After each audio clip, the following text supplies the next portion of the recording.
नमस्कार। इच्छा तो थी कि इलियड आपको डिटेल में पढ़ाती, एक एक शब्द आपको होमर का लिखा हुआ जो कि इंग्लिश में ट्रांसलेट किया गया है अलेक्जेंडर पोप के द्वारा, उसको पढ़ाती, लेकिन वक्त नहीं मिला और मुझे मजबूरी में आपके लिए समरी ही अपलोड करनी पड़ रही है। तो ये बुक 1 जहाँ शुरू होती है, ट्रोजन वॉर चल रहा है, 9 साल हो चुके हैं युद्ध लड़ते हुए स्पार्टा और ट्रॉय को, और यहाँ आकर लड़ाई हो जाती है, झगड़ा हो जाता है एगामेम्नॉन और एक्लीज में। एगामेम्नॉन कमांडर इन चीफ है ग्रीक आर्मी का, और एक्लीज एक महान योद्धा है। एक्लीज इलियड का हीरो भी है। इस लड़ाई की वजह हेलेन थी।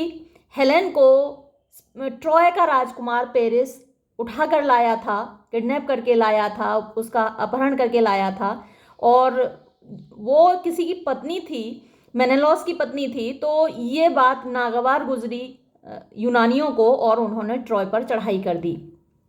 ये जो कहानी है यहाँ से शुरू नहीं होती, इसके पीछे एक बैकग्राउंड स्टोरी है। आपने एप्पल ऑफ डिस्कॉर्ड सुना होगा, एक ईडियम है। एक्लीज जो कि इस का हीरो है इलियड का, उसके माता पिता की शादी थी पेलियस और थेटिस। उसके माता पिता की ओलंपस पर्वत पर शादी थी, जहां सभी देवी देवताओं को बुलाया गया था, लेकिन एरिस, नाम नोट कर लीजिएगा, ERIS, एरिस, वो देवी है डिस्कॉर्ड की, झगड़ा कराती है। तो इसीलिए देवताओं ने नहीं बुलाया कि भाई यहाँ आएगी तो अच्छी खासी शादी हो रही है और उसमें झगड़ा डालेगी, तो झगड़ालू किस्म की ये गॉडेस है, छोड़ो, इसको नहीं बुलाते हैं। अब जब उसको नहीं बुलाया गया तो ये बात उसको बुरी लगी। वो एक गोल्डन एप्पल लेकर आई और उस गोल्डन एप्पल पर उसने लिख दिया फॉर द मोस्ट ब्यूटीफुल, यानी सबसे खूबसूरत के लिए। और जहाँ 3 देवियाँ बैठी हुई थी, 3 देवियों के नाम ज़रूर नोट कर लीजिएगा, क्योंकि यहाँ इस कहानी में बार बार उनके नाम आते हैं और आप समझ नहीं पाएंगे कि आखिर एक देवी ट्रॉय का पक्ष ले रही है, दूसरी देवी स्पार्टा का या यूनानियों का पक्ष ले रही है, तो क्यों ले रही है। तो ये जो कहानी मैं अभी आपको सुना रही हूँ वो उसके पीछे है, उसकी वजह है। तो जो एरिस है, ERIS, एरिस, उसने गोल्डन एप्पल डाल दिया इन 3 देवियों के बीच, जिनके नाम है हेरा, एथेना, और तीसरी देवी का नाम था एफ्रोडिट। तो हेरा ज्यूस की पत्नी है, एथेना ज्ञान की देवी है, एफ्रोडिट प्रेम की देवी है। इन तीनों के बीच डाल दिया। इन्होंने एप्पल को देखा और बोली, तीनों ने उठाया जैसे ही, तो सबको लगता है कि हम ही सबसे ज़्यादा ब्यूटीफुल है, और उस एप्पल पर लिखा हुआ है फॉर द मोस्ट ब्यूटीफुल। तो हेरा बोली मेरे लिए है, एथेना बोली मेरे लिए है, और एफ्रोडिट बोली मेरे लिए है, भाई मैं प्रेम की देवी हूँ, सबसे ज़्यादा खूबसूरत मैं हूँ। तो तीनों देवियां लड़ती हुई पहुंच गई ज्यूस के पास, ZEUS, जो कि देवताओं के राजा हैं, और कहा भाई राजा साहब आप ही न्याय कीजिए कि हम में से सबसे ज़्यादा खूबसूरत कौन है। तो देवता लोग को आप जानते ही हैं, अपनी मुसीबत इंसानों के सर डाल देते हैं। तो ज्यूस की पत्नी भी थी हेरा। अच्छा, एक बाद में खैर इनका जिक्र आता रहेगा। और हेरा ज्यूस की बहन भी थी और पत्नी भी थी। अब इस क्वेश्चन मार्क मत लगाइएगा कि बहन भी थी और पत्नी भी थी, ये क्या है, लेकिन ये सच है। खैर, तो हेरा को नाराज करना नहीं चाहता, वो एफ्रोडिट को भी नाराज नहीं करना चाहता, वो एथेना को भी नाराज नहीं करना चाहता। तो उसने, ज्यूस ने कहा कि भाई एक इंसान है, ट्रॉय का राजकुमार है पेरिस, उसका एस्थेटिक सेंस बड़ा गजब का है, और हम देवताओं से ज़्यादा वो जजमेंट अच्छा करता है, तुम तीनों उसके पास जाओ। तो तीनों देवियां वो गोल्डन एप्पल लेकर पेरिस के पास पहुंच गईं। अब जब पेरिस के पास पहुंची जजमेंट कराने के लिए, तो पेरिस ने कहा ठीक है आओ, एक एक करके आओ। तो एक एक करके आती हैं। हेरा उसको, पेरिस को कहती है बहुत बड़ा किंगडम मैं तुम्हें रिश्वत में दूंगी, तुम ये एप्पल मेरे नाम कर दो, मतलब मुझे सबसे ज़्यादा खूबसूरत घोषित कर दो और ये एप्पल मुझे दे दो। फिर आती है एथेना। एथेना कहती है मैं तुम्हें सबसे ज़्यादा बुद्धिमान बना दूंगी और तुम ये एप्पल मुझे दे दो और मुझे सबसे ज़्यादा खूबसूरत घोषित कर दो। फिर आती है एफ्रोडिट की बारी। एफ्रोडिट कहती है दुनिया की सबसे खूबसूरत लड़की को मैं तुम्हारे प्यार में डाल दूंगी, जो कि हेलेन है, मेनेलॉस की पत्नी। हेलेन वो तुमसे मोहब्बत करने लगेगी अगर तुम ये एप्पल मुझे दे दो। अब बेचारा पेरिस एफ्रोडिट के जाल में फंस गया। तो उसको ये वाला ऑफर सबसे अच्छा लगा और उसने एफ्रोडिट को वो एप्पल, गोल्डन एप्पल दे दिया और एफ्रोडिट को सबसे ज़्यादा खूबसूरत, द मोस्ट ब्यूटीफुल गॉडेस घोषित कर दिया। तो अब आप जान ही गए होंगे कि जो ट्रोजन प्रिंस है पेरिस, तो जाहिर सी बात है एफ्रोडिट इनके पक्ष में लड़ेगी और दूसरी जो देवियां हैं जिनको उसने मोस्ट ब्यूटीफुल घोषित नहीं किया, हेरा और एथेना, वो दोनों यूनान के पक्ष में होंगी। चलिए, और मैं बीच में आपको बताती रहूंगी जितना मुझे ज़रूरी लगेगा। ये बैकग्राउंड स्टोरी है इस लड़ाई की।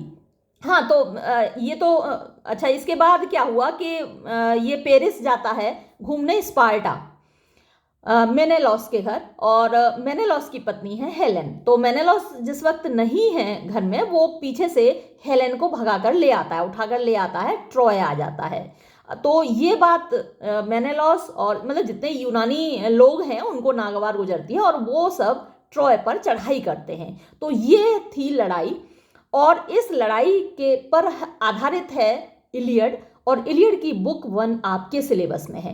तो जब ये बुक 1 शुरू होती है तो बीच में से शुरू होती है, यानी ये बैकग्राउंड स्टोरी जो अभी मैंने आपको सुनाई ये आपको वहाँ नहीं देखने को मिलेगी, ना सुनने को मिलेगी, ना पढ़ने को मिलेगी। तो बीच में से शुरू होती है जहां युद्ध चल रहा है, 9 साल हो गए युद्ध लड़ते हुए, और यूनानियों का जो कमांडर इन चीफ है एगामेम्नॉन, और यूनानियों का ही एक मुख्य योद्धा है एक्लीज, जो कि इस इलियड का हीरो भी है। उन दोनों के बीच में झगड़ा हो गया है। झगड़े की वजह क्या है, चलिए वो यहीं आपको समरी में ही मिलेगी, तो उसको मैं तभी आपको बता दूंगी। Homer starts by asking the muse to help him sing about Achilles anger. तो जैसे कि सारे एपिक्स शुरू होते हैं, कोई भी महाकाव्य शुरू होता है तो सबसे पहले देवी देवताओं का आह्वान किया जाता है। आप कोई भी महाकाव्य पढ़ेंगे, जैसे हमारे यहाँ रामचरितमानस आप पढ़ते हैं तो पहले उसमें देवताओं का आह्वान है। आपने मेरे साथ मिल्टन का पैराडाइज लॉस्ट पढ़ा था, तो वहाँ भी म्यूज का आह्वान किया था मिल्टन ने, और यहाँ भी होमर म्यूज यानी जो संगीत की देवी हैं उनका आह्वान कर रहे हैं। होमर स्टार्ट्स, होमर शुरू करता है बाय आस्किंग यानी विनती करके द म्यूज संगीत की देवी को टू हेल्प हिम कि वो उसकी मदद करे सिंग गाने में अबाउट एक्लीज एंगर, एक्लीज के गुस्से के बारे में। तो रॉथ, WRTH रॉथ जो वर्ड है ग्रीक भाषा में अलग है, मेनेन वर्ड है वो। तो यहाँ से शुरू होता है, यानी एक्लीज के गुस्से से शुरू होता है बुक 1 इलियड। नाराज है वो, बेहद नाराज है। क्यों नाराज है वो देखिएगा बाद में।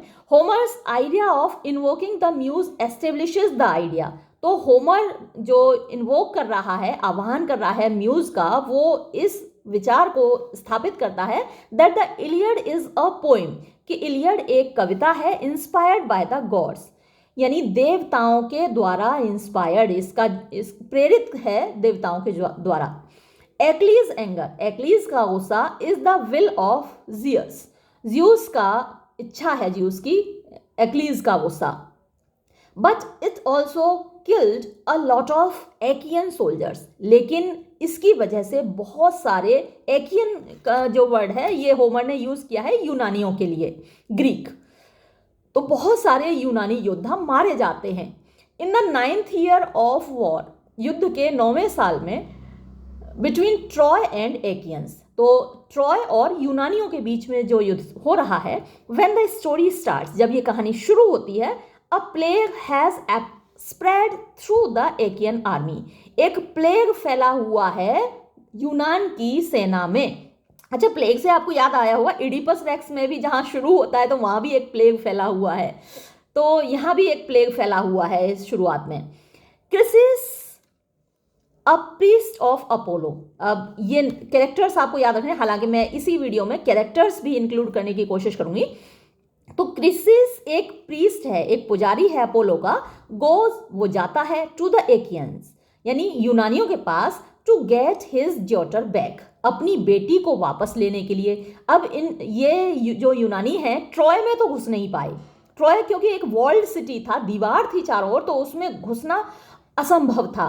तो आसपास के जो आइलैंड्स थे वहां पर, उन पर ये लोग अटैक करते रहते थे, उनको लूटते रहते थे।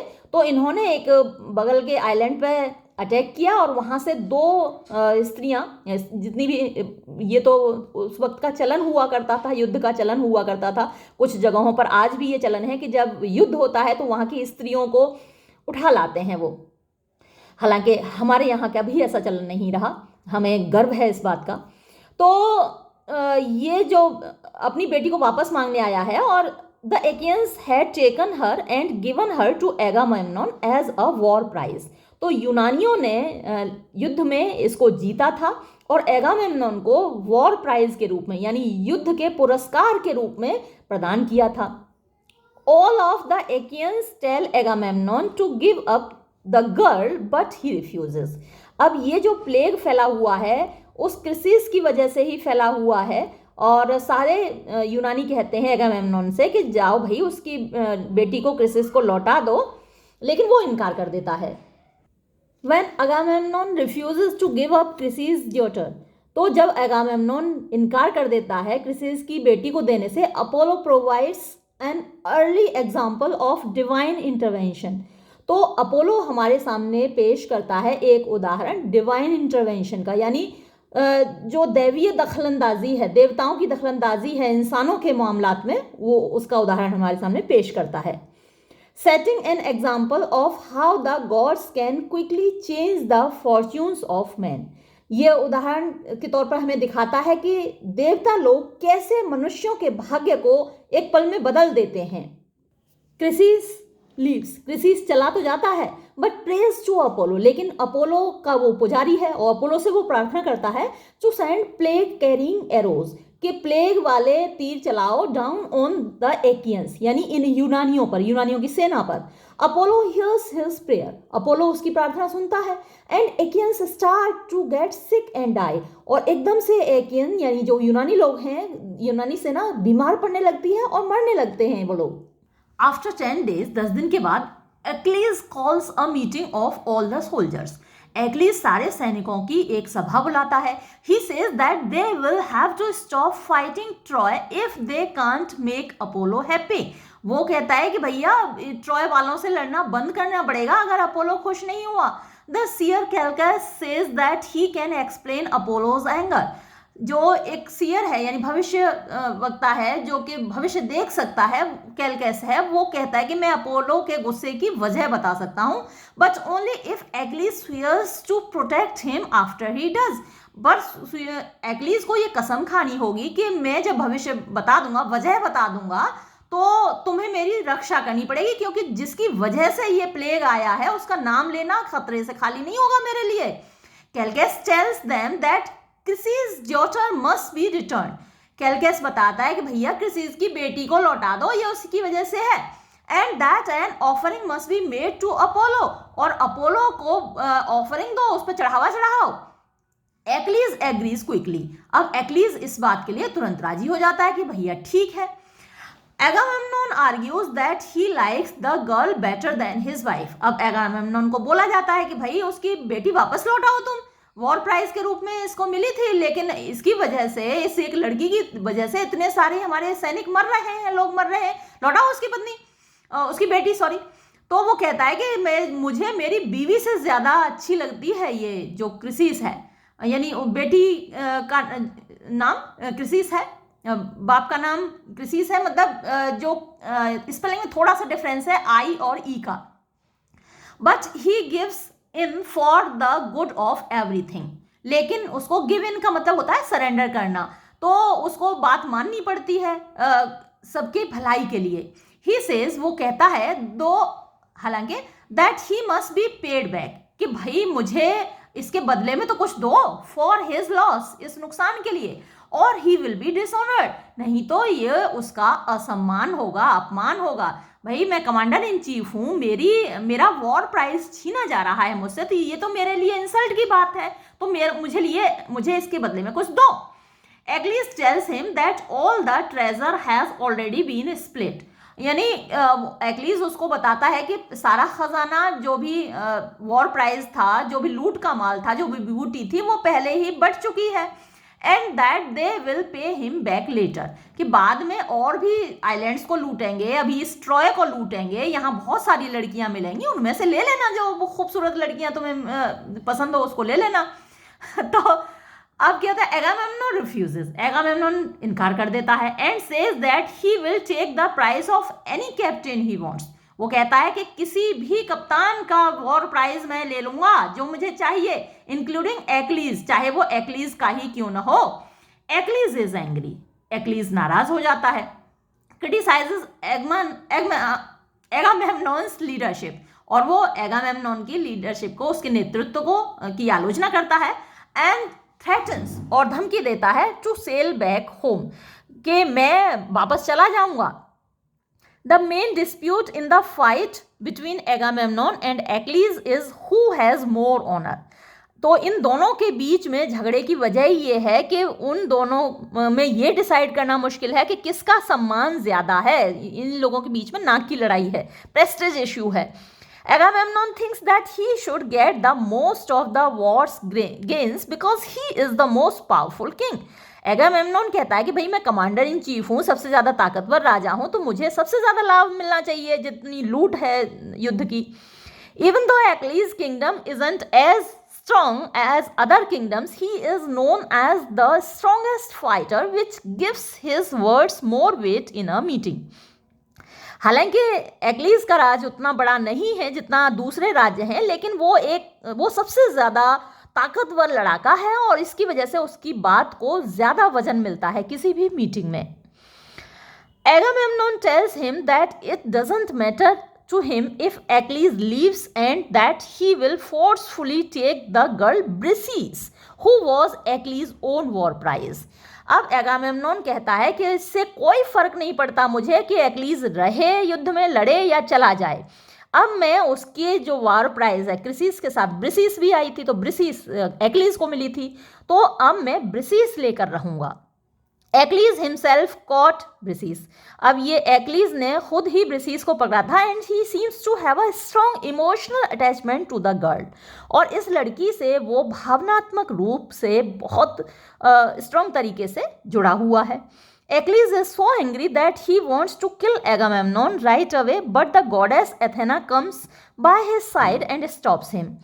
Achilles बहुत नाराज हो जाता है और वो एगामेम्नोन को मारने दौड़ता है, लेकिन बीच में गॉडेस एथेना आ जाती है। अब याद रखिएगा, मैंने आपको बताया था कि इन देवी देवताओं के नाम आपको याद रखने हैं। अरे मैंने ये कैमरा नीचे नहीं किया, हो सकता है कुछ चीज़ें आपको दिखी ना हो, तो ठीक है, अब आपको दिख रहा होगा। एथेना बीच में आ जाती है, comes by his side and stops him, और उसको रोक लेती है। मैंने आपको बताया था कि शुरू में ही कि याद रखिएगा, एथेना यूनानियों की तरफ है और हेरा वो भी यूनानियों की तरफ है, क्योंकि इन दोनों को रिजेक्ट किया था पेरिस ने। एफ्रोडिट ट्रोजन्स की तरफ है। She tells him that he will get a reward for being काम, वो कहती है कि भाई तुम शांत रहो और तुम्हें इसका इनाम मिलेगा। Athena's appearance is the first time we see a god speak to any mortal. तो इलियड में पहली बार हम किसी इंसान से किसी देवता को बात करते हुए देखते हैं, ये पहला एग्जाम्पल है। Achilles instead taunts Agamemnon and tells him he won't fight for him anymore. Achilles मजाक बनाता है एगामेम्नोन का और कहता है कि अब मैं तुम्हारे लिए नहीं लड़ूंगा। Nestor, the older leader, tries to get Agamemnon and Achilles to stop fighting. Nestor जो कि एक बूढ़ा लीडर है, वो कोशिश करता है कि भाई इन दोनों जवान लड़कों में झगड़ा हो गया है, तो उनके बीच में समझौता कराने की कोशिश करता है, but neither of them will listen to him, लेकिन उनमें से कोई भी नेस्टर की बात नहीं सुनता है ना, गर्म खून है दोनों में, जवानी का जोश है। Achilles goes back to his camp in a rage, और नाराज होकर एक्लीज अपने कैंप में चला जाता है, while Agamemnon organizes the arrangements for sacrifice to Apollo, और एगामेम्नोन तैयारी करता है अपोलो के लिए सेक्रीफाइस, बलि देने की तैयारियां करता है। देखिए यहाँ जब शुरू होता है बुक 1, यहाँ झगड़ा हो रहा है एक्लीज और एगामेम्नोन के बीच में। जब ये बुक 1 खत्म होगी तो वहाँ एक और आपको झगड़ा देखेगा, वो पति पत्नी के बीच में है, यानी ज़्यूस और हेरा के बीच में झगड़ा होता है जब ये बुक 1 खत्म होगी। और वहाँ भी बीच बचाव करने हेफाइस्टस आएगा, जैसे यहाँ नेस्टर आया है इनके बीच में बीच बचाव करने, तो एंड में इस बुक के हेफाइस्टस आएगा। तो शुरू भी झगड़े से होती है और ख़त्म भी झगड़े से, खैर पूरी लड़ाई पर ही आधारित है, झगड़े क्यों ना हो। Agamemnon tells 2 messengers to go to Achilles camp. तो एगामेम्नोन 2 संदेशवाहकों से कहता है कि जाओ भाई एक्लीज के कैंप में जाओ, and take Briseis from there, और वहां से ब्रिसीस लेकर आओ मेरे लिए। Achilles greets them when they arrive. Achilles उनका स्वागत करता है जब वो आते हैं, and lets the messengers take Briseis without a fight, और ब्रिसीस ले जाने देता है इन मैसेंजर्स को बिना किसी लड़ाई के। ये बड़ी आश्चर्य की बात है ना, मारता ना, तलवार चलाता, लेकिन ऐसा नहीं किया, कोई फाइट ही नहीं की उसने। He criticises Agamemnon and tells the messengers that they will need his help someday. तो वो उनके सामने एगामेम्नोन की बुराई करता है और कहता है कि बेटा एक दिन मेरी जरूरत पड़ेगी तुम लोगों को। Briseis is taken back to Agamemnon's camp. अब ब्रिसीस को एगामेम्नोन के कैंप में ले जाया जाता है बाय द मैसेंजर्स, उन दूतों के द्वारा। Achilles laments. अब एक्लीज रोता है, मतलब लड़ना चाहिए था यार, ये कोई तरीका हुआ, तलवार से वार तो करता कम से कम, तो तब तो ले जाने दिया, बाद में रोता है। एंड आस्क्स हिज मदर, और अपनी माँ से जिद करता है, जैसे छोटा बच्चा जिद करता है ना वैसे। द सी गॉडेस थेटिस, उसकी माँ का नाम याद रखिएगा, वो एक सी गॉडेस एक निम्फ है, तो जिसका नाम है थेटिस। ये इन्हीं की शादी में नहीं बुलाया गया था एरिस को, इन्हीं की शादी में सारा झगड़ा शुरू हुआ था। और अपनी माँ से कहता है to help him get back at Agamemnon, कि मेरी मदद करो, मुझे इस एगामेम्नोन से बदला लेना है। Achilles fate is set in motion. अब एक्लीज के भाग्य का पहिया चल पड़ता है when he calls on his mother Thetis, जब वो अपनी माँ थेटिस को पुकारता है। He says that he should at least have his honour. वो कहता है कि कम से कम मुझे मेरा सम्मान तो मिलना चाहिए, because he knows his life will be short, क्योंकि उसे मालूम है कि उसका जीवन लंबा नहीं होने वाला। यानी उसके सामने 2 ऑप्शंस थे कि एक तो वो लंबा जीवन जिए जिसमें कोई ऑनर ना हो, कोई फेम ना हो, कोई प्रसिद्धि ना हो, ख्याति ना हो, कोई उसको ना जाने, तो ऐसा शांतिपूर्ण एक लंबा जीवन वो जी सकता है। या फिर दूसरा ऑप्शन था कि एक बहादुरी से भरा हुआ, एक प्रसिद्धि से भरा हुआ, ख्याति से भरा हुआ छोटा जीवन वो जिए। तो उसने दूसरा ऑप्शन चुना था कि मैं छोटा जीवन जीऊँगा, लेकिन उसमें फेम होनी चाहिए, ऑनर होना चाहिए, सम्मान होना चाहिए, तो his life will be short. Thetis comes to his side as she senses his grief. Thetis उसका पक्ष लेती है क्योंकि वो उसके दुख को भांप लेती है। Achilles tells his mother. Achilles अपनी माँ को बताता है what's going on, कि क्या चल रहा है, and asks her to beg Zeus to do something. और वो कहता है कि ज़्यूस से कहो कि कुछ करे। अच्छा, ज़्यूस देवताओं का राजा है, मैंने आपको शुरू में ही बताया था कि जो हेरा है वो उसकी बहन भी है और उसकी पत्नी भी है। उसकी कई पत्नियां हैं और कई प्रेमिकाएं हैं, बहुत सारे बच्चे हैं, कुछ पत्नियों से कुछ प्रेमिकाओं से। तो अब लेकिन हम ना क्वेश्चन मार्क तो नहीं लगाते ना, दूसरों के धर्म पर हमें कोई हक नहीं है क्वेश्चन मार्क लगाने का, ये उनके ये क्वेश्चन लगाने की चीज़ें ही नहीं होती, प्रश्न चिन्ह लगाने की, तो मैंने इसलिए कहा था। तो ज़्यूस से कहती है कि भाई कुछ करो, क्योंकि थेटिस भी उसके चाहने वालों में से एक है। ही सेज दैट ज़्यूस ओज Thetis a favour.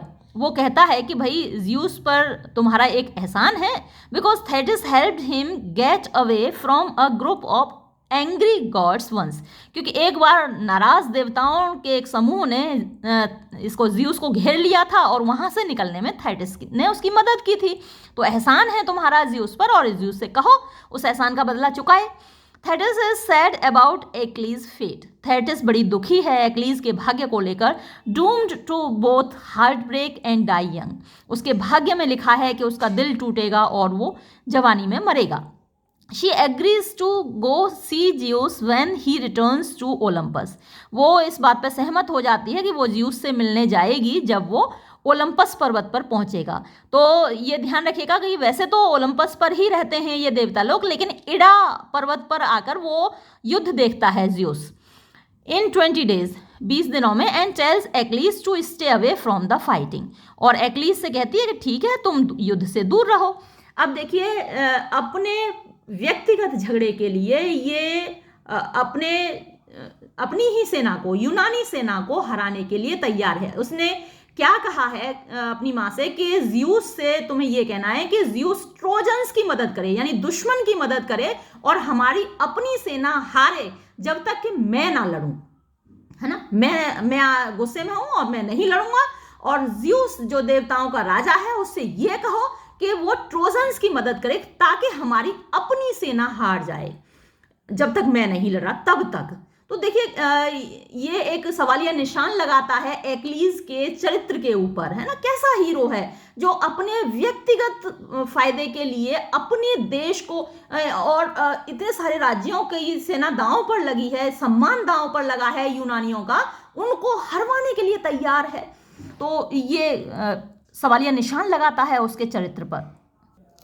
Thetis loves her son. Thetis अपने बेटे को प्यार करती है, and she knows that if she does what Achilles asks, और वो ये जानती है कि जो एक्लीज मांग रहा है अगर वो ऐसा करेगी, it will cause him to die young, तो इसका परिणाम ये होगा कि वो युवावस्था में मर जाएगा। But at the same time, लेकिन साथ ही, the fact that Achilles is destined to die young, कि एक्लीज के भाग्य में लिखा है युवावस्था में मरना, makes his mother even more eager to give him glory, इससे उसकी माँ और ज़्यादा उत्सुक होती है कि युवावस्था में मरेगा लेकिन उसको कम से कम ग्लोरी तो मिले, उसको वैभव तो मिले, उसको नाम ख्याति तो मिले। She knows that Zeus the highest god can help her, वो जानती है कि ज़्यूस जो कि सबसे बड़ा देवता है, जो कि राजा है देवताओं का, वो उसकी मदद कर सकता है इस काम में। Meanwhile Odysseus goes to the island of Chryse, इस बीच जो क्रिसिस का द्वीप था जहाँ से उसको लाया गया था, उस द्वीप पर जाता है ओडिसियस। ओडिसियस से आप परिचित होंगे, उसको यूलिसिस भी कहा जाता है, एक महान योद्धा है यूनानियों की सेना में। Where he gives the priest daughter back to him, जहाँ वो पुजारी की बेटी को उसे वापस देता है। And leads Agamemnon's sacrifice to Apollo, और अपोलो को जो बलि दी जा रही है एगामेम्नोन की तरफ से, उसका नेतृत्व करता है। आफ्टर फीस्टिंग, दावत के बाद, the men sail back to the camp of the Achaeans, जो पुरुष हैं वो वापस आ जाते हैं अपने यूनानी कैंप में। Zeus goes back to Olympus after 12 days, Zeus वापस जाता है ओलंपस पर 12 दिन के बाद। Thetis goes to see him, Thetis उससे मिलने जाती है, and kneels down in front of him, और उसके सामने झुकती है। She asks him to honour her son, वो उससे कहती है कि मेरे बेटे को सम्मान दिलाओ, बाय हेल्पिंग, मदद करके, द ट्रोजन्स, यानी ट्रॉय के लोग, विन, जीतें, द फाइट, लड़ाई को, while Achilles stage out of it, जब तक एक्लीज इस लड़ाई से दूर है तब तक ट्रोजन्स इस युद्ध में जीतें। ज़्यूस इज एंग्री, ज़्यूस को भाई गुस्सा आता है क्योंकि वो तो यूनानियों की तरफ है। And says that if he helps the Trojans, वो कहता है कि भैया अगर मैं ट्रोजन्स की मदद करूंगा, he will have to fight with his wife Hera, तो मुझे मेरी बीवी हेरा से लड़ना होगा, क्योंकि हेरा को पेरिस ने रिजेक्ट किया था और हेरा इसलिए ट्रोजन्स के बहुत खिलाफ है। ज़्यूस को ज़्यादा कुछ लेना देना नहीं है, ज़्यूस को ट्रोजन्स भी प्रिय हैं, उसको यूनानी भी प्रिय हैं, लेकिन उसे डर अपनी बीवी से लगता है, हेरा से, वो लड़ने बैठ जाएगी। हु बैक्स, जो कि मदद करती है द एकियंस, यानी कि यूनानियों की, बट ही एग्रीज, लेकिन वो एग्री हो जाता है, सहमत हो जाता है। And as a sign of promise, और वादे के एक संकेत के रूप में, ही बोज हिज हेड, वो अपना सिर झुकाता है। थेटिस लीव्स, थेटिस चली जाती है। And Zeus rejoins the other gods in assembly, और ज़्यूस दूसरे देवताओं के साथ मिल जाता है सभा में। हेरा सीज एवरीथिंग, हेरा सब कुछ देख लेती है। Even though Zeus tried to keep his promise to Thetis a secret, हालांकि ज़्यूस ने कोशिश की थी थेटिस से किए हुए वादे को सीक्रेट रखने की, राज रखने की, छुपा कर रखने की। शी टोंट्स ज्यूस, वो टोंट मारती है ज्यूस पर, for trying to make plans in secret, अच्छा छुप के प्लान बना रहे हो मुझसे पीछे। And tells him that she saw him promise Thetis, और कहती है मैंने सब कुछ देख लिया है, मुझे मत बनाओ, तुमने थेटिस से वादा किया है ना। Zeus tells her not to get in the way of his plans. Zeus कहता है चले चले जा अपना काम करो, मेरे प्लान के बीच में मत आओ। And that she can't stop him from doing what he wants to do. और तुम मुझे नहीं रोक सकती, जो भी मैं करना चाहूंगा वो करूंगा, तो होती कौन हो तुम। His angry words stop Hera. उसके गुस्से से भरे शब्दों से हेरा रुक जाती है in her tracks, अपने रास्ते में, बीच में, जो मतलब बोल रही है, फिर बीवियां चुप हो जाती हैं बीच में। Even though Hera can annoy और stop Zeus, it is clear that he is much stronger than she is and his word will come true.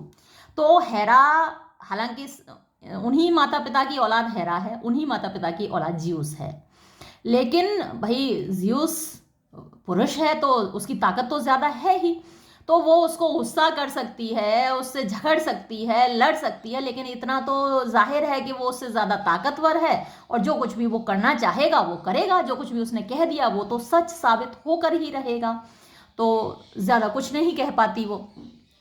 Hephaestus stands up in front of all the gods and tries to stop his parents. अब मैंने आपको बताया था ना कि ये book 1 जहाँ शुरू होती है वहाँ एगामेम्नोन और एक्लीस का झगड़ा है, जिसको बीच में आके नेस्टर शांत करने की कोशिश करता है, और यहाँ इन दोनों के झगड़े को हेफाइस्टस शांत करने की कोशिश करता है।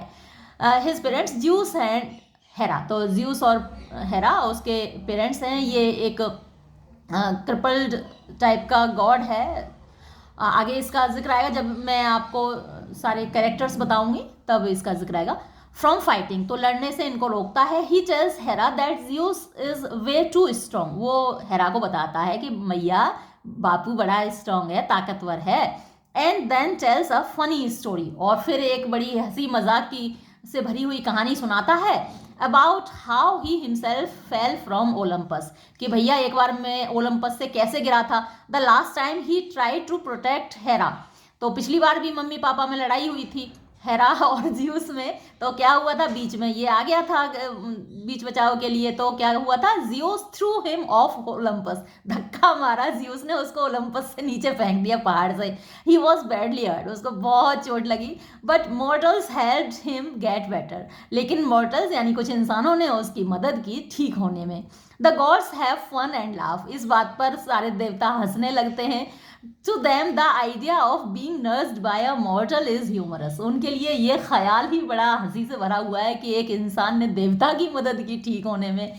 At night Zeus sleeps beside his wife Hera, और फिर रात को दोनों साथ में सोते हैं, यानी झगड़ा कितनी देर चलता है, रात तक शांत हो जाता है, दिन में झगड़ा होता है, रात तक शांत, रात को होगा सुबह तक शांत, तो मियाँ बीवी का झगड़ा ज़्यादा दिन तो चलता नहीं है, तो फिर रात को शांति से सोते हैं, और यहीं बुक 1 समाप्त होती है। और अब हम देखते हैं उन कैरेक्टर्स को जिनके नाम बार बार इलियड में आए हैं।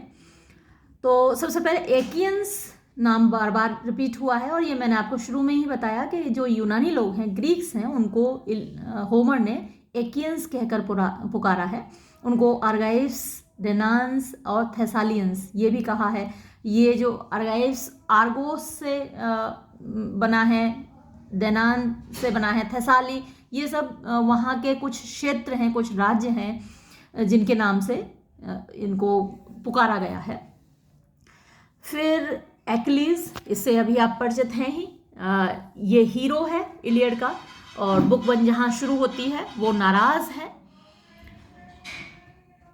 फिर देखिए, अच्छा, इसके माता पिता की शादी में ही सारा बखेड़ा शुरू हुआ था, तो वो he is prince of Phthia, son of Peleus and Thetis, तो इनके नाम भी आपको याद रखें, आगे आएंगे। पेलियस और थेटिस ये इसके माता पिता हैं, नाम याद रखिएगा, आगे आए या ना आए।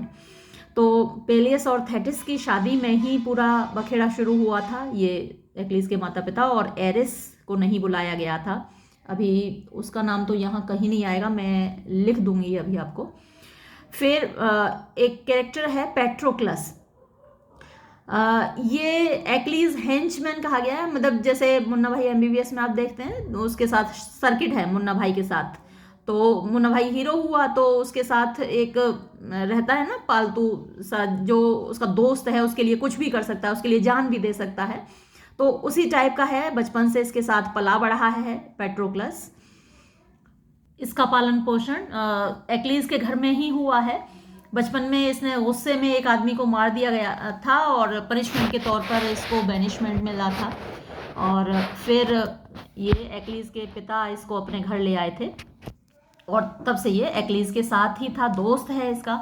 इसकी मौत हो जाती जब एक्लीज गुस्सा होता है, गुस्से में नहीं जाता युद्ध में, और यूनानी लोग मर रहे हैं, हार रहे हैं, तो पेट्रोक्लस से ये बर्दाश्त नहीं होता और वो एक्लीज की जगह लड़ने चला जाता है और उसको हेक्टर मार डालता है ना। देखिए यहाँ से देख लीजिए, Achilles and Patroclus have been inseparable since boyhood, तो बचपन से ये लोग इनसेपरेबल हैं, साथ साथ रहे हैं। Patroclus is compassionate as well as fierce, वो दयावान भी है और बड़ा हिंसक भी है। When Achilles will not fight, जब एक्लीज नहीं लड़ता, it is Patroclus who attempts to save his comrades, तो पेट्रोक्लस बचाने की कोशिश करता है अपने साथियों को फ्रॉम सर्टेन डेथ, निश्चित मृत्यु से, यानी ट्रोजन्स के हाथों मारे जाने से बचाने की कोशिश करता है अपने साथियों को। ही is killed bye Hector. Hector कौन है? पेरिस का भाई है, तो हेक्टर के द्वारा इसको मार डाला जाता है। And his death brings Achilles back to battle, और जब ये मारा जाता है पेट्रोक्लस, तब एक्लीज युद्ध में वापस लड़ने आता है उसकी मौत के बाद। इसके बाद नेक्स्ट कैरेक्टर, ये सारे ग्रीक कैरेक्टर्स हैं, यानी दो साइड के कैरेक्टर्स आप देखेंगे, तो जो यूनानियों की साइड के कैरेक्टर्स हैं ये सारे। इसमें अगला कैरेक्टर है Agamemnon, king of Mycenae, son of Atreus, brother of Menelaus, इसी की बीवी थी, मेनेलॉस की बीवी थी हेलेन। तो एगामेम्नॉन भाई है मेनेलॉस का, एट्रियस का बेटा है और मिसेनी का राजा है, commander in chief of the Achaean forces, यानी जो यूनानी सेना है उसका कमांडर इन चीफ है। As the high king of the Achaeans, Agamemnon feels the burden of responsibility most strongly, तो सबसे ज़्यादा अपनी रेस्पॉन्सिबिलिटी, जिम्मेदारी वो महसूस करता है क्योंकि वो इनका कमांडर है, राजा है। He is at times torn by indecision, कभी कभी वो अनिर्णय की स्थिति में होता है, समझ में नहीं आता क्या करना चाहिए। And at other times he is a stubborn and monstrously proud man, और कभी कभी वो बड़ा ज़िद्दी और बड़ा घमंडी व्यक्ति दिखता है। His insult to Achilles' honor is an outrage, and he is never able to bring himself to give Achilles the true apology that will bring the great warrior back to battle. यानी वो जो insult करता है Achilles की, वो तो बहुत ज़्यादा बुरी चीज़ है उसके पार्ट पर, और वो कभी भी एपोलॉजी भी नहीं करता, मतलब कि क्षमा याचना भी नहीं करता एक्लीज से ताकि एक्लीज वापस आ जाए, ढंग से नहीं मांगता उसे क्षमा। But his majesty is recognisable, लेकिन उसकी जो शान है वो पहचानी जा सकती है। And his attacks of indecision show how seriously he takes his role as ruler, और उसका जो इनडिसीजन यानी अनिर्णय के जो अटैक्स हैं, उसको जो दोहरे पड़ते हैं, वो ये दिखाते हैं कि अपने रोल को, अपनी भूमिका को एक शासक के तौर पर वो कितनी गंभीरता से लेता है। फिर नेक्स्ट कैरेक्टर है ओडिसियस, इससे आप परिचित होंगे, किंग ऑफ इथाका, इथाका का राजा है, सन ऑफ लियर्टीज, लियर्टीज का बेटा, बिलवेड ऑफ एथेना, एथेना का प्रिय है। इसकी जो वाइफ थी पेनीलोप, पेनीलोप्स वेव आपने ज़रूर पढ़ा होगा, ईडियम है। इसका बेटा था टेलीमेकस।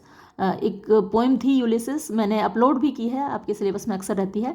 Odysseus is the shrewd counsellor and skilled diplomat, Odysseus एक होशियार काउंसलर है, यानी वो जो एडवाइस देता है, सलाहकार है अच्छा, एंड स्किल्ड डिप्लोमेट, और एक अच्छा नेता भी है। He is cunning and loyal, वो होशियार है, शातिर है और लॉयल है, यानी स्वामी भक्त है, वफादार है। सपोर्टिंग एंड स्परिंग, तो सपोर्ट करता है, समर्थन करता है, और स्पर माने प्रेरित करता है एगामेम्नन को। When the commander in chief falters, जब कभी भी ये कमांडर इन चीफ यानी कि एगामेम्नन, फॉल्टर्स माने झिझकता है, असमंजस की स्थिति में होता है। फिर नेक्स्ट कैरेक्टर है ग्रेट एजेक्स और लिटिल एजेक्स, ये दो कैरेक्टर हैं, also known as Telamonian Ajax, जो ग्रेट एजेक्स है उसको टेलामोनियन एजेक्स भी कहते हैं, son of Telamon. Commander of the contingent from Salamis, तो जो सलामिस से टुकड़ी आई है उसका कमांडर है। A giant of a man, great Ajax is the embodiment of the good soldier and second greatest of the Achaean warriors. तो जो एकियन warriors हैं उनमें सेकेंड ग्रेटेस्ट इसको कहा गया है। Although he does not drive back whole armies as Achilles, Hector and Diomedes do, he is a nearly insurmountable bulwark against advancing troops। हालांकि वो उस तरीके से सेनाओं का नेतृत्व नहीं करता जैसे एक्लीज करता है, हेक्टर करता है, डियोमीड्स करता है, लेकिन आगे बढ़ती हुई सेनाओं के सामने वो इनसरमाउंटेबल का मतलब होता है अजेय, दीवार, बुलवार का आप कह सकते हैं, परकोटा होता है, दीवार होती है, बाउंड्री होती है, तो वो एक दीवार की तरह खड़ा होता है आगे बढ़ती हुई सेनाओं के सामने। Halting the enemy advance is his speciality, उसकी खासियत ये है कि आगे बढ़ते हुए दुश्मन को वो रोक सकता है ना। हमारे यहाँ राहुल द्रविड़ को क्रिकेट में दीवार कहा जाता है, आउट नहीं होते थे। When he and little Ajax are group together, जब वो और लिटिल अजैक्स साथ में होते हैं, दे आर कॉल्ड एंटीज, तो इन दोनों को साथ में एंटीज कहा जाता है। लिटिल अजैक्स ये एक और कैरेक्टर है, also known as Oilean Ajax, son of Oileus, commander of the contingent from Locris, तो लोक्रिस से जो सेना आई है, टुकड़ी आई है, उसका कमांडर ये है। Swift to foot, little Ajax is a great warrior in his own right, यानी बहुत फुर्तीला है और वो एक महान योद्धा है। He comes quickly when called by on by hard pressed allies, यानी जब भी उसके साथी मुसीबत में होते हैं तो वो तुरंत दौड़ कर आता है। He and great Ajax work well together as a team, दोनों मिलकर साथ में एक टीम की तरह काम करते हैं। When he and Ajax are referred to as a pair they are called Aiantes, तो ये पहले भी आ चुका है। नेस्टर, अच्छा नेस्टर से अभी आप परिचित होंगे, अभी मैंने समरी में इसका जिक्र किया था। ये वो है जिसने जो समझौता कराने की कोशिश करता है एगामेम्नॉन और एक्लीज के बीच। King of the Nelians, son of Neleus, Nestor is the oldest of the Achaean kings। ये क्वेश्चन मल्टीपल चॉइस क्वेश्चंस में बहुत पूछा जाता है। ओल्डेस्ट, सबसे ज़्यादा बुजुर्ग व्यक्ति है ये यूनानी सेना में। He is still courageous and surprisingly strong, अभी भी उसमें बहुत हिम्मत है और बहुत ताकतवर है आश्चर्यजनक रूप से। But in terms of battle prowess his best days are behind him, लेकिन जहाँ तक युद्ध लड़ने की कला है वो उसके जो बेस्ट दिन थे, सबसे अच्छे दिन थे, वो अतीत की बात है। He is an important counsellor to Agamemnon, वो एगामेम्नॉन का एक महत्वपूर्ण सलाहकार है। He often tells long stories about the exploits of his youth, कभी कभी वो लंबी कहानियाँ सुनाता है कि जब मैं जवान था तो मैंने ये किया था, वो किया था। फिर नेक्स्ट कैरेक्टर मेनेलॉस, बहुत इंपॉर्टेंट कैरेक्टर है, हेलेन का पति है। King of Lacedaemon, son of Atreus, brother of Agamemnon, है ना, एट्रियस का बेटा है और एगामेम्नॉन का भाई है। इनका जो ख़ानदान है, पूरे ख़ानदान को एक तरीके से श्राप था कि इनके यहाँ कुछ ना कुछ हिंसा होती ही रहेगी, ये लोग ऐसे ही मतलब दुनिया से जाएंगे। हस्बैंड ऑफ हेलेन, ये हेलेन का पति है, नाम ज़रूर याद रखिएगा, बहुत इंपॉर्टेंट कैरेक्टर है। Often in his brothers shadow, ये अक्सर अपने भाई की परछाई के अंदर रहता है। Menelaus is still a strong warrior and at times an effective leader, तो ऐसा नहीं है कि बहुत कमज़ोर है, स्ट्रॉन्ग वॉरियर है और एक प्रभावशाली नेता भी है।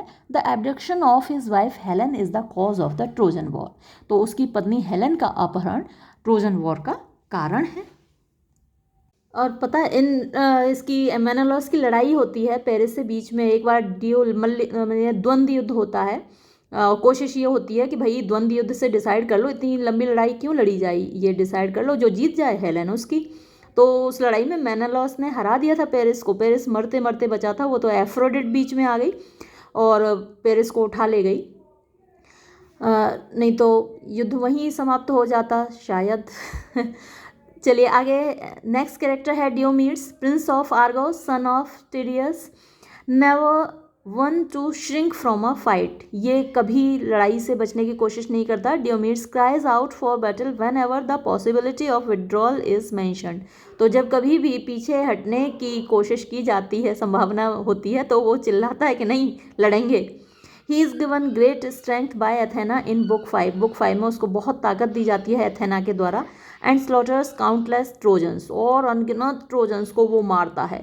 He also accompanies Odysseus during the night raids of book 10th, और ये ओडिसियस के साथ रहता है जो नाइट रेड्स यानी रात में ये लोग जो लूटपाट करते हैं, आक्रमण करते हैं बुक 10th में, तो ओडिसियस के साथ ये डियोमीड्स रहता है।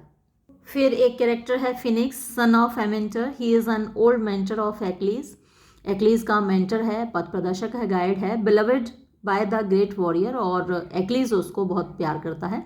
He relates the story of Meleager hoping to win Achilles over in the embassy of book 9th, but he does not succeed in persuading Achilles to return to battle. तो Phoenix कोशिश करता है कि भाई ये युद्ध में वापस आ जाए, लेकिन सफल नहीं होता। एंटीलोकस सन ऑफ नेस्टर, तो नेस्टर से आप परिचित हैं, ये वही है नेस्टर जिसने कोशिश की थी एक्लीज और एगामेम्नोन के बीच समझौता कराने की। इन Book 18, Antilochus is the man on whom falls the hard task of telling Achilles that Patroclus has been killed. तो मल्टीपल चॉइस क्वेश्चंस में ये पूछा जा सकता है कि किसको चुना जाता है एक्लीज को ये बताने के लिए कि पेट्रोक्लस मारा जा चुका है, तो वो एंटीलोकस को चुना जाता है, याद रखिएगा। फिर है Idomeneus, son of Deucalion, leader of the Cretan contingent. तो क्रीट से जो कंटिजेंट आता है, मतलब जो टुकड़ी आती है, उसका लीडर है। He and Meriones lead a strong counter attack on the left side of the battlefield in book 13, even at Hector's high tide. Idomeneus and Meriones manage to make the Trojans pay a heavy price in lives.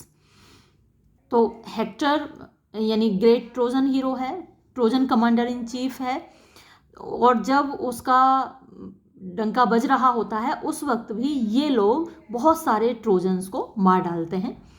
फिर Meriones है, son of Molus, he is Idomeneus comrade. तो अभी बात आई थी ना, ये दोनों मिलकर लड़ते हैं, और जब हेक्टर का डंका बज रहा होता है, यानी जो ट्रॉय का कमांडर है, तब भी ये लोग बहुत सारे ट्रोजन्स को मार डालते हैं।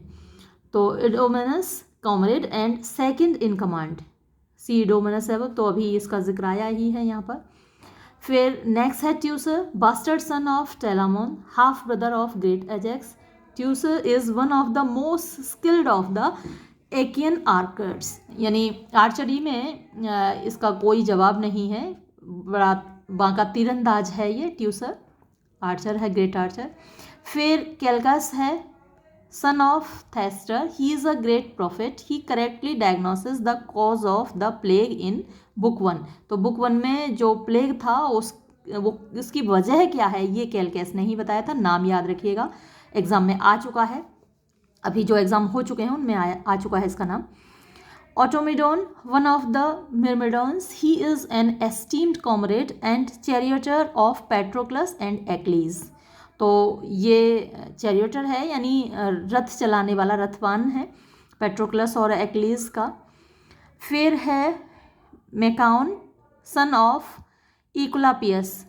इकुलापियस का जिक्र सुकरात के मामले में आता है। सुकरात मरने से पहले प्लेटो से कहता है कि भाई इकुलापियस का एक मुर्गा मेरी तरफ निकलता है, मैं कर्जदार हूँ इकुलापियस का, तो उसको एक मुर्गा दे देना, चढ़ा देना, सेक्रीफाइस दे देना।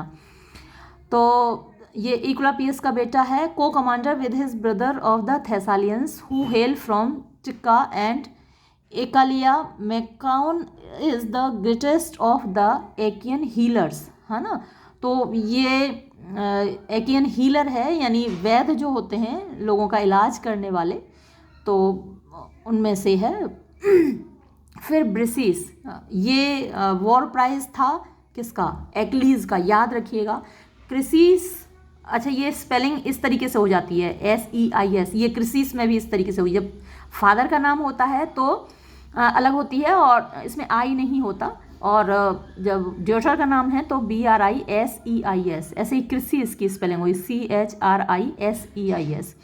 तो ड्यूटर ऑफ ब्रिसियस यानी फादर का नाम होगा तो ये इस तरीके से स्पेलिंग होगी BRISEUS। हालांकि ग्रीक नेम्स हैं तो थोड़ी स्पेलिंग अगर इधर उधर हो भी जाती है तो माफ़ी के काबिल है। Captive woman in the Achaean camp, तो यूनानियों के कैंप में ये एक कैप्टिव वुमन है यानी युद्ध में जीत कर लाई गई औरत है। Given to Achilles as a prize of for valour, यानी उसके साहस के लिए ये इनाम के तौर पर दी गई थी। कितनी गलत बात है लेकिन होता था। When Agamemnon retracts the gift he insults the insult to Achilles honour is the cause of his rage. तो जब एगामेम्नोन इस गिफ्ट को छीन लेता है तो ये इंसल्ट, ये अपमान एक्लीज के ऑनर का, ये युद्ध का या गुस्से का कारण है। एक्लीज के गुस्से का कारण यही है। फिर क्रिसिस है, ड्यूटर ऑफ क्रिसिस। अब देखिए फिर वही स्पेलिंग का थोड़ा सा लफड़ा है। तो ड्यूटर का जो नाम है वो इस तरीके से लिखा जाएगा। कैप्टिव ऑफ एगामेम्नोन, तो ये एगामेम्नोन की कैप्टिव है, गुलाम है। When Agamemnon refuses her father's ransom, अच्छा ये जो इसका पिता है काफ़ी धन दौलत लेकर आता है कि भाई ये ले लो और मेरी बेटी लौटा दो, लेकिन मना कर देता है Agamemnon. Apollo brings plague on the Achaeans, तो फिर अपोलो को प्लेग लाना पड़ता है यूनानी सेना पर, तब जाके ये छूटती है कैद से। तो ये अभी तक थे ग्रीक कैरेक्टर्स और अब देखिए ट्रोजन कैरेक्टर्स। इसमें सबसे ऊपर है हेक्टर का नाम, prince of Troy, son of Priam and Hecuba. तो प्राइम का नाम याद रखिएगा, ट्रॉय का राजा है प्राइम, हेक्यूबा उसकी पत्नी है। और ये हेक्टर हस्बैंड ऑफ एंड्रोमेकी, इसका नाम याद रखिएगा। लेकिन सबसे ज़्यादा ये बात आपको याद रखनी है कि ये पेरिस का भाई है। greatest of the Trojan warriors, he is the champion of his people, he is a civilized man more suited to peacetime than to war. When he slays Patroclus, he brings Achilles back into battle. Hector in turn is killed by Achilles. तो ये Patroclus को मारता है, ये बात आपको याद रखनी है। और इसके बाद इसको मारा जाता है एक्लीज के द्वारा, हेक्टर को एक्लीज मारता है गुस्से में और इसकी बॉडी को अपने रथ के पीछे बांध कर घुमाता है ट्रॉय के चारों ओर, बहुत ज़्यादा बेइज्जती करता है इसकी डेड बॉडी की। फिर Aeneas son of Anchises and Aphrodite, leader of those Trojans called Dardanians, a great Trojan champion, he is watched over by the gods to ensure that he survives. He is destined to be the ruler of the Trojans who survive the war. तो एफ्रोडिट से तो आप परिचित ही हैं, ये वो देवी है जिसको के मोस्ट ब्यूटीफुल करार दिया था पेरिस ने। तो उसका बेटा है एंकाइसिस और एफ्रोडिट का बेटा है। इसके भाग्य में ये लिखा है कि वैसे तो ज़्यादातर लोग मारे ही गए ट्रॉय के इस युद्ध में, लेकिन जो भी सरवाइव करेंगे बचेंगे उनका राजा ये बनेगा। Prime king of Troy, Troy का राजा है ये, सन ऑफ लाओमेडोन और father of vector, Paris and many other Trojan heroes. बहुत सारे बच्चे हैं प्राइम के, जैसे मैंने आपको ज़्यूस के बारे में बताया, उसके बहुत सारे बच्चे हैं। An old man with no appetite for war, Priam watches the battle from the ramparts of Troy. तो इसको युद्ध में, बूढ़ा आदमी है, युद्ध में कोई रुचि नहीं है, बस परकोटे पर प्राचीर से बैठ के ट्रॉय की प्राचीर से युद्ध को देखता रहता है। He ransoms Hector's body at the end of the epic. तो जब ये मारता है एक्लीज, हेक्टर को मारता है, उसकी डेड बॉडी को की बेइज्जती करता है, फिर अपने कैंप में ले जाता है। तो ये अपने बेटे की डेड बॉडी लेने जाता है यूनानी कैंप में प्राइम, और वहाँ पर जो बातचीत होती है प्राइम और एक्लीज के बीच में, सचमुच आंखों में आंसू लाने वाली होती है। खुद एक्लीज की आंखों में भी आंसू आ जाते हैं, हालांकि उसी ने मारा है हेक्टर को। इसके बाद हेलन, ये युद्ध का कारण। ड्यूटर ऑफ ज़्यूस, याद रखिएगा ज़्यूस की बेटी है। वाइफ ऑफ मेनेलॉस, मेनेलॉस की पत्नी है। कंसोर्ट ऑफ पेरिस, पेरिस की महबूबा। Paris abduction of Helen is the cause of the Trojan war. तो इसका अपहरण ट्रोजन वॉर की वजह है। 9 years later she is racked by remorse और the havoc she has caused. 9 साल तक युद्ध होता रहता है। 9 साल के बाद वो उसे अफसोस होता है कि मेरी वजह से ये युद्ध हुआ। At time she is full of disdain for her new husband Paris. कभी कभी उसे नफरत होती है अपने नए पति पेरिस से।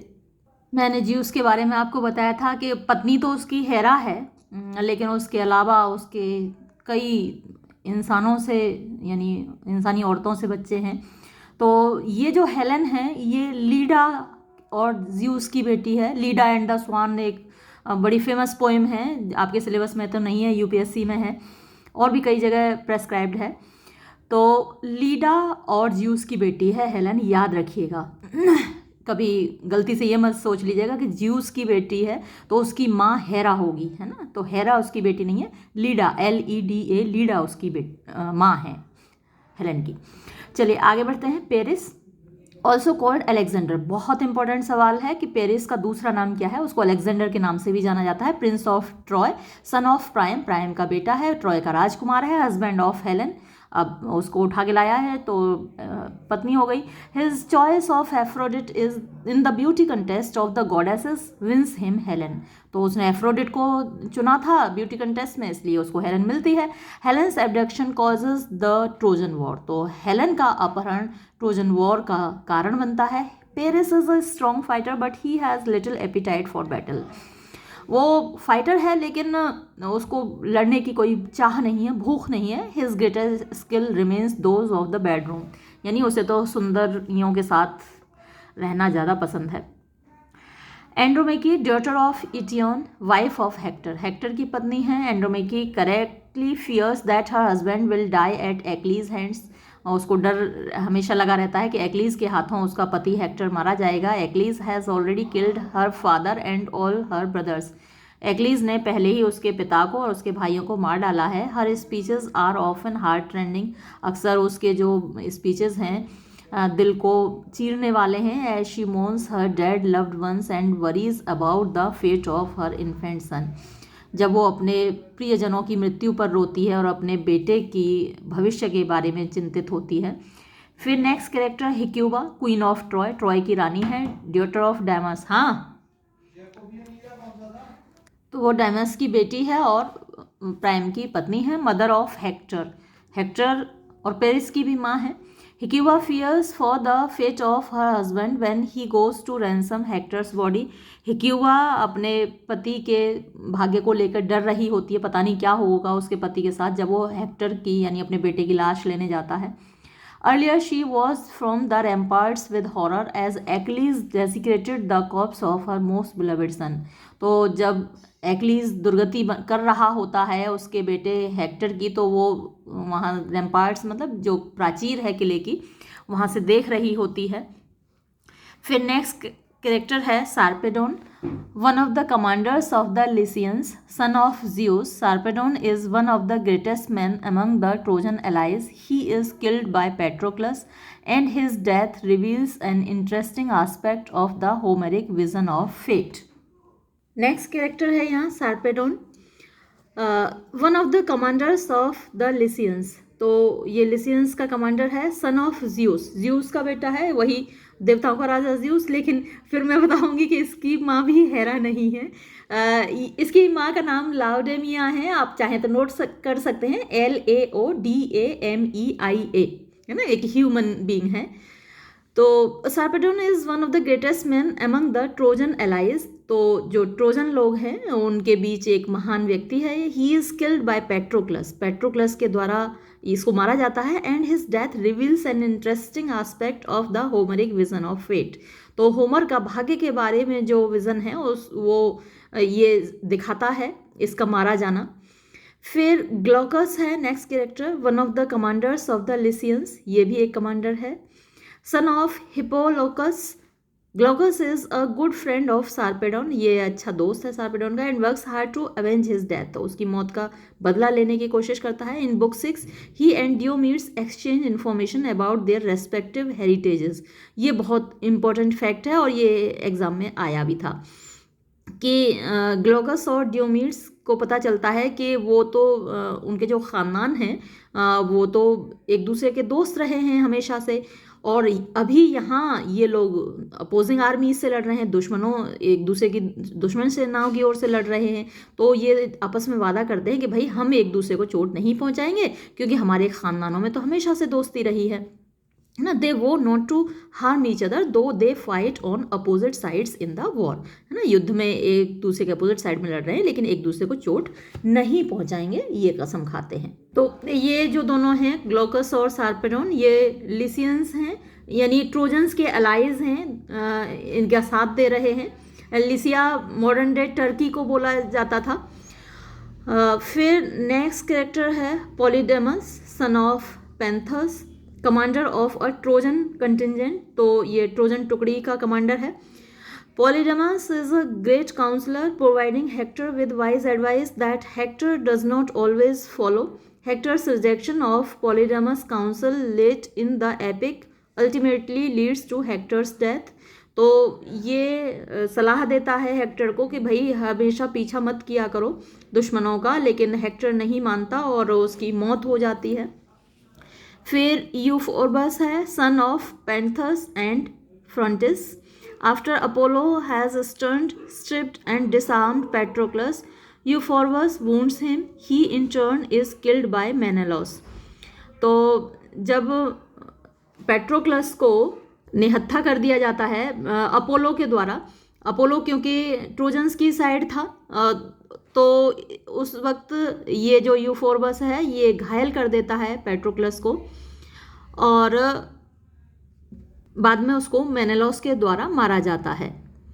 एजेनोर, son of Antenor, his brave decision to face Achilles even though he has no chance of winning buys his people enough time to withdraw behind the city walls.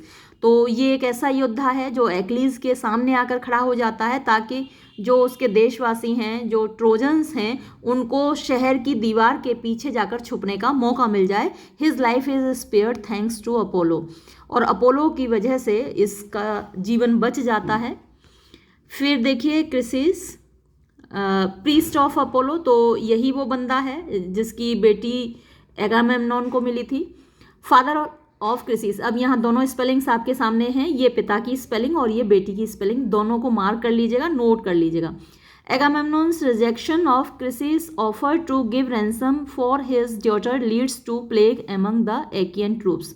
तो ये कई बार जिक्र आ ही चुका है कि क्रिसिस कहता है कि मेरी बेटी को लौटा दो और ये रैंसम ले लो, यानी फिरौती की रकम ले लो, लेकिन एगामेम्नॉन मना कर देता है, और इसी वजह से जो यूनानी सेना है उस पर प्लेग फैलता है उसमें। और अब बात उन देवी देवताओं की जो कि इलियड में आपको बार बार देखने को मिलेंगे और जिन पर बहुत सारे क्वेश्चंस आपके एग्जाम में आएंगे। Gods differ from mortals primarily in their immortality. तो देवताओं का जो अंतर है इंसानों से जो भिन्न है वो इमोर्टलिटी की वजह से, अमरता की वजह से। They are unaware of the fear of death, वो बिल्कुल अनभिज्ञ हैं, उनको ज्ञात ही नहीं है कि मौत का डर क्या होता है। And sometimes seem unable to grasp, और कभी कभी ऐसा लगता है कि उनको समझ नहीं आता द पेन, वो दर्द, एंड हॉरर, और वो डर, दैट जो कि फाइटिंग एंड डाइंग, लड़ते हुए और मरते हुए, ब्रिंग टू मॉर्टल वॉरियर्स, यानी जो नश्वर योद्धा हैं वो क्यों डर रहे हैं, क्यों परेशान हैं, क्यों रो रहे हैं, क्यों कराह रहे हैं, ये उनको समझ ही नहीं आता, क्योंकि उनको तो कभी दर्द होता ही नहीं है।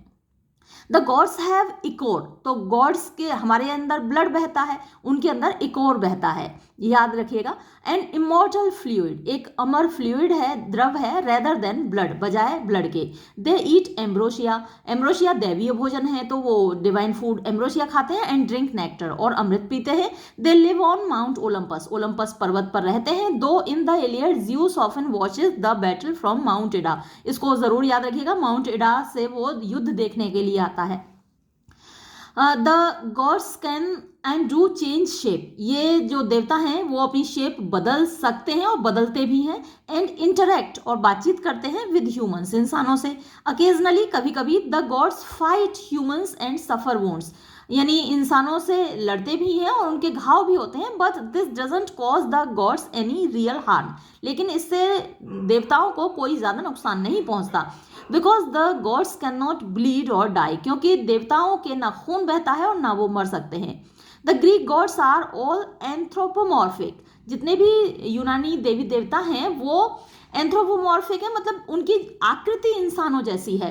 दे लुक लाइक ह्यूमंस, वो इंसानों जैसे दिखते हैं। ऑल्दो, हालांकि दे आर टॉलर, वो ज़्यादा लंबे होते हैं। लार्जर, ज़्यादा बड़े होते हैं। मोर ब्यूटीफुल, ज़्यादा खूबसूरत होते हैं। यानी जो दुनिया में सबसे ज़्यादा खूबसूरत माना जाता है वो ग्रीक गॉड को माना जाता था। जैसे हमारे यहाँ ऋतिक रोशन को कहा जाता है ग्रीक गॉड लगता है वो देखने में, तो खूबसूरती की जब मिसाल दी जाती है वो ग्रीक गॉड से दी जाती है। And they often exhibit human emotions, और अक्सर दे एग्जिबिट माने वो दिखाते हैं ह्यूमन इमोशंस, मानवीय भावनाएं, सच एज एंगर, उनको गुस्सा आता है, एनवी, ईर्ष्यालु भी हैं वो, एंड डेसीट, और धोखा भी देते हैं। तो इनमें सबसे ऊपर है जियूस का नाम। इसका रोमन इक्विवेलेंट जुपिटर है, जब भी बोलते हैं उसको, JOVE जब भी बोलते हैं, और जुपिटर भी बोलते हैं। रोमन इक्विवेलेंट भी याद रखिएगा।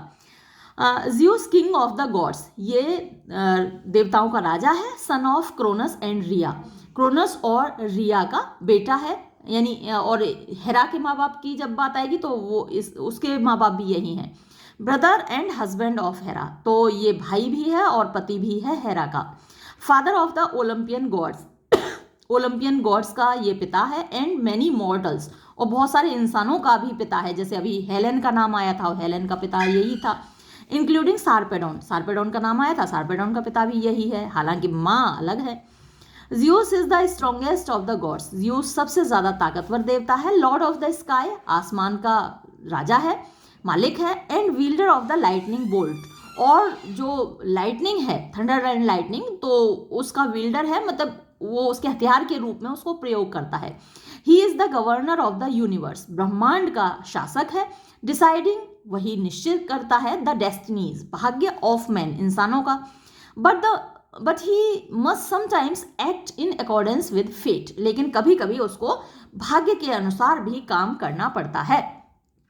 फिर है हेरा। आप ये क्वीन ऑफ गॉड्स है, देवताओं की रानी है। और रोमन जो क्वीन है गॉड्स की, देवताओं की रोमन रानी, वो जूनो वह नाम है। तो हेरा का अगर आप रोमन इक्विवेलेंट देखेंगे तो वहाँ जूनो का नाम आएगा। जजर ऑफ क्रोनस एंड रिया, अब क्योंकि ये बहन भी है जियूस की तो इसके माँ बाप भी वही हैं, क्रोनस और Rhea. Sister and wife of Zeus, Zeus की ये बहन भी है और पत्नी भी है। जेलस, बहुत ईर्ष्यालु है। स्कीमिंग, बहुत षड्यंत्र रचती है। एंड पावरफुल, ताकतवर तो है ही, आखिर जियूस की बहन भी है। Hera hates the Trojans, Hera को बहुत नफरत है ट्रोजन से, फियर्सली, बहुत ज्यादा। And works for their destruction, और हमेशा ये कोशिश में लगी रहती है कि कैसे इनका विनाश किया जाए। वजह क्या है? वही, पेरिस ने इसको मोस्ट ब्यूटीफुल करार नहीं दिया, जबकि वो रानी है। She can not over power जियूस, वो जियूस से जीत तो नहीं पाती, but she can outwit him, लेकिन कभी कभी उससे मतलब झगड़ती है और बातों में उसको हरा देती है, मतलब झगड़ालू है। फिर है नेक्स्ट एथेना। तो एथेना ज्ञान की देवी है, और जो इसका रोमन इक्विवेलेंट है वो भी याद रखिएगा, वो मिनर्वा है। कई बार कन्फ्यूजन होता है क्योंकि इंग्लिश लिटरेचर में इन देवी देवताओं का जिक्र आता रहता है, तो कभी ग्रीक गॉड्स का नाम आता है, कभी रोमन गॉड्स का नाम आता है, तो कंफ्यूज हो जाते हैं। आप चाहे तो एक लिस्ट बना लीजिए और उनको साइड बाय साइड रख लीजिए, है ना। जैसे एथेना जब आप लिखें तो उस ब्रैकेट में लिख लें कि Roman equivalent Minerva. Also known as Pallas, Athena and Tritogeneia, daughter of Zeus, ये भी जियूस की बेटी है। Goddess of war, wisdom and crafts, she is a tireless defender of the Achaeans and she bears strong hatred for Troy.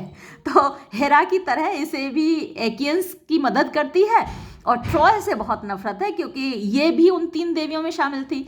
तो हेरा और Athena, इन दोनों को Paris ने मोस्ट ब्यूटीफुल करार नहीं दिया था, वो गोल्डन एप्पल नहीं दिया था, इसलिए एथेना भी ट्रोजन्स के खिलाफ है, नफरत करती है। She has a special affection for Odysseus, उसे ओडिसियस से बहुत प्यार है। Whose makes him a favourite among the mortals, तो उसकी विलीनेस, मतलब उसकी चतुराई, उसकी चालाकी, उसकी होशियारी मेक्स हिम, उसको बना देती है हर फेवरेट, उसका प्रिय एमंग द मॉर्टल्स। तो जो मॉर्टल हैं, जो इंसान है, नश्वर इंसान है, उनमें सबसे ज़्यादा प्रिय ओडिसियस को बनाती है एथेना का। फिर नेक्स्ट कैरेक्टर है Thetis, daughter of Nereus, the old man of the sea. तो समुद्र का ये बुजुर्ग है नेरियस, उसकी बेटी थेटिस है, वाइफ ऑफ पेलियस, पेलियस की पत्नी है। इन्हीं दोनों की शादी हो रही थी जब ये सारा बखेड़ा शुरू हुआ था।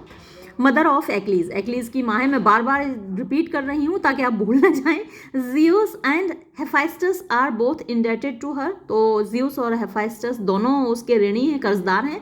And she calls in on the debts on behalf of her son. और अपने बेटे की खातिर उन ऋणों का, उन कर्जों को वो चुकाने की कोशिश करती है। Through her model sun she suffers. उसका बेटा जो है मॉडल सन है, यानी नश्वर है उसका बेटा एक्लीज। हालांकि थेटिस ने उसको अमर बना दिया था। एक्लीज हील आपने इडियम सुना होगा। जब ये बच्चा था तो थेटिस ने क्या किया, एक्लीज की टांग पकड़ी, एड़ी पकड़ी और स्टाइक्स रिवर में उसको डुबकी लगवा दी ताकि उसका पूरा शरीर वज्र का हो जाए। तो उसको बिल्कुल तलवार आप उसके घुसा नहीं सकते थे, उसकी बॉडी में तलवार, भाला, स्पीयर कुछ नहीं घुस सकता था क्योंकि उसका शरीर कठोर था, चट्टान जैसा था।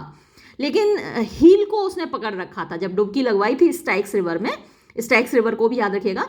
तो अब थेटिस ने उसकी एड़ी को पकड़ रखा था, इसलिए एक्लीज की एड़ी कमज़ोर रह गई थी। तो पेरिस ने एंड में तीर मारा था उसकी एड़ी में और जिससे उसकी मौत हुई थी।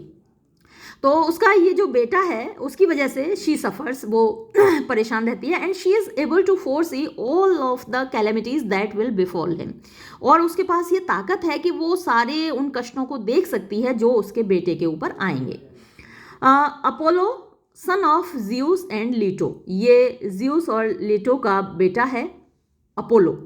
God of archery and music, ये तीरंदाजी और संगीत का देवता है। Apollo is a great champion of the Trojans. तो ट्रोजन्स का ये बड़ा चैंपियन है, इसको ट्रोजन्स से प्यार है, ट्रोजन्स का सपोर्टर है। He bears no great love for Achilles and foils Achilles on several occasions.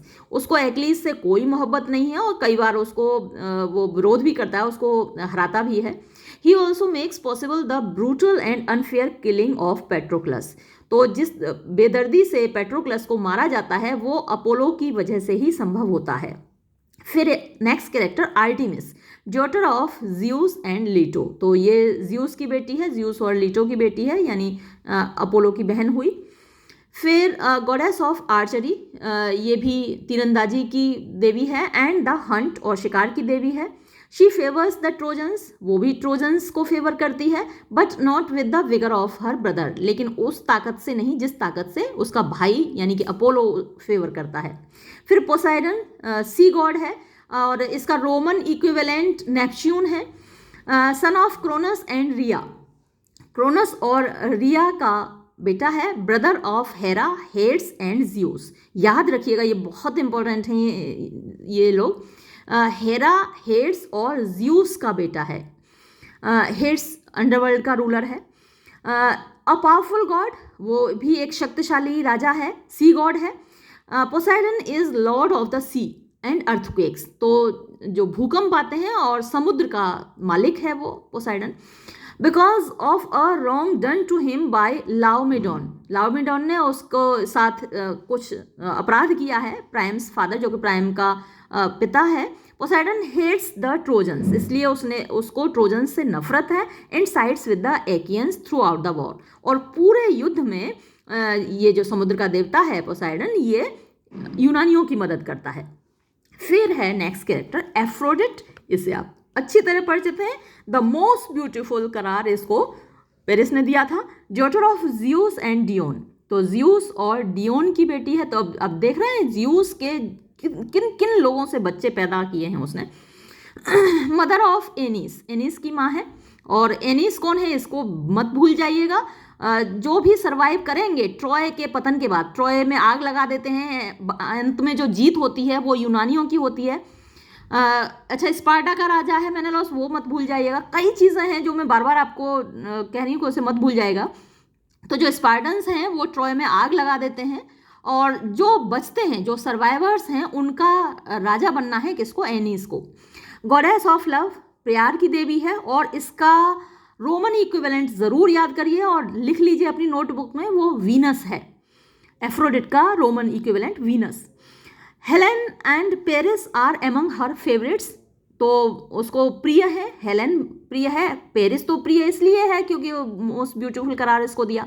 And Aphrodite fights on the side of Troy, तो ट्रॉय की तरफ से एफ्रोडिट लड़ती है। Of little use on the battlefield, हालांकि युद्ध के मैदान में वो किसी काम की नहीं है।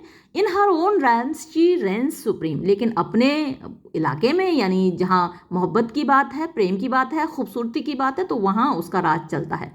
Hera uses a token of her power to overcome Zeus himself, Hera खुद उसका एक ताबीज़ यूज़ करती है ज्यूस के ऊपर विजय पाने के लिए। फिर नेक्स्ट कैरेक्टर है हेफाइस्टस। तो मैंने आपको बताया था कि ये बुक 1 जब खत्म होती है वहाँ भी झगड़ा होता है ज्यूस और हेरा का, तो माता पिता के झगड़े में हेफाइस्टस बीच बचाव करता है। Crippled Smith of the gods, ये लोहार मान लीजिए देवताओं का। अपाहिज है Lord of the forge and fire, तो आग और भट्टी का देवता है, मालिक है। इन बुक 18 में he makes Achilles his new magnificent armour and shield, तो एक्लीज का जो शानदार आर्मर है, कवच है, शील्ड है उसकी, वो तैयार करता है। He rescues Achilles from the river god Xanthus in book 21, तो बुक 21 में वो जेंथस जो कि रिवर गॉड है उससे रक्षा करता है एक्लीज की, याद रखिएगा। Ares son of Zeus and Hera, ये ज्यूस और हेरा का बेटा है। Bloodthirsty god of war, ये खून का प्यासा रहता है। मोर फ्रेंजीड, ज़्यादा पागलपन इस पर सवार रहता है, बट ऑल्सो लेस पावरफुल, लेकिन कम ताकतवर है ये। Then his half sister Athena, अपनी जो बहन एथेना है। He is a protector of the Trojans, वो ट्रोजन्स का प्रोटेक्टर है। ये ट्रोजन्स की तरफ है क्योंकि आपको मालूम है कि हेरा ट्रोजन्स की तरफ नहीं है। अब आपने यहाँ देखा कि हाफ सिस्टर कहा गया है एथेना को। एथेना की माँ मेटिस थी और ये इसकी माँ हेरा थी। सॉरी, ये इंटरप्रिटेशन तो गलत हो गई तो एथेना तो खैर यूनानियों की तरफ थी ही क्योंकि उसको तो रिजेक्ट ही किया था पेरिस ने, लेकिन हेरा का बेटा होते हुए भी एरिस ट्रोजन्स का प्रोटेक्टर है, तो इसका मतलब इसका अपने माँ से नहीं पटती है, तभी तो वो ट्रोजन्स का प्रोटेक्टर है, वरना हेरा तो ट्रोजन्स के खिलाफ है। Next character लीटो, concert of juice, यानी ज्यूस की महबूबा है, पत्नी तो आपको पता ही है हेरा है।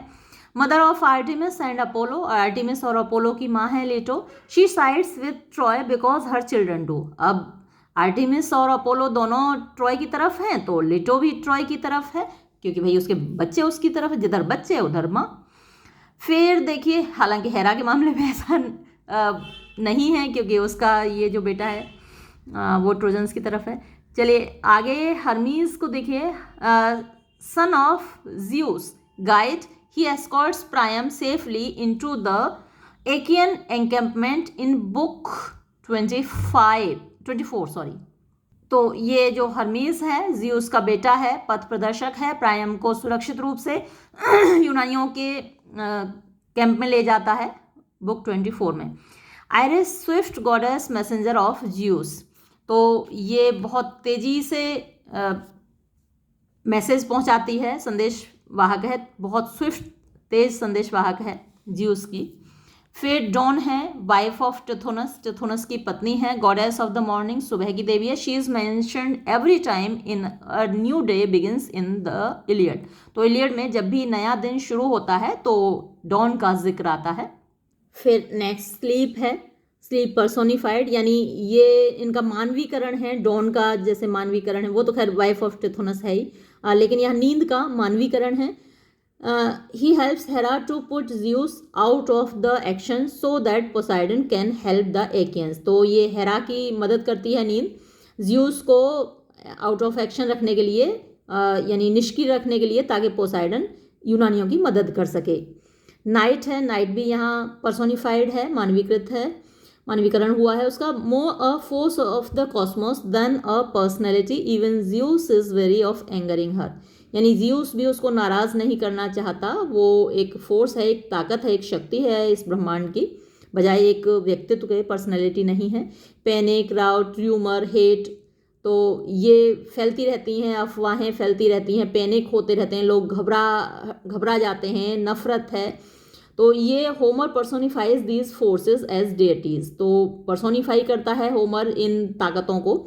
Although they have no real personalities, हालांकि उनकी कोई वास्तविक व्यक्तित्व तो नहीं है, beyond the forces they represent, बस जिन ताकतों की वो नुमाइंदगी करते हैं उन ताकतों के रूप में ही विद्यमान है।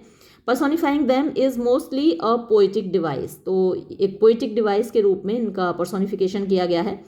These gods are a constant presence on the battlefield, तो ये जो सारी ताकतें हैं हमेशा बैटल फील्ड पर, युद्ध के मैदान में उपस्थित रहती हैं। जेंथस also called Scamander, river God है ये, नदी का देवता है। ही नियरली ड्राउन्स एक्लीज इन बुक 21, तो उसने लगभग डुबा ही दिया था एक्लीज को बुक 21 में, जब हेफाइस्टस ने उसको बचाया था। But he withdraws when Hephaestus sends fire to combat Xanthus water, तो जेंथस के पानी से लड़ने के लिए हेफाइस्टस अपनी फायर भेजता है, क्योंकि हेफाइस्टस आग का देवता है, तो आग और पानी का आपस का बैर है, तो वो भेजता है, तब जाके ये बस पाता है Achilles. Chiron centaur wise and gentle, he is mentioned as a friend to Achilles back home, तो ये एक दोस्त है एक्लीज का। Myths portray him as an important mentor to the young Achilles, तो एक्लीज जब छोटा था उसका ये मेंटर है, उसका शिक्षक है, टीचर है। And Achilles mighty sphere is a gift from Kieron, तो किरॉन का एक तोहफा है जो एक्लीज के पास भाला है। फिर बोरियास और जेफिरस ये हवाएं हैं, नॉर्थ विंड है बोरियास और जेफिरस वेस्ट विंड है रिस्पेक्टिवली, यानी कि ये नॉर्थ बोरियास, जेफिरस वेस्ट। तो ये थे इम्पोर्टेंट कैरेक्टर्स इलियड के। आज की ये वीडियो मैं यहीं समाप्त करूंगी। धन्यवाद।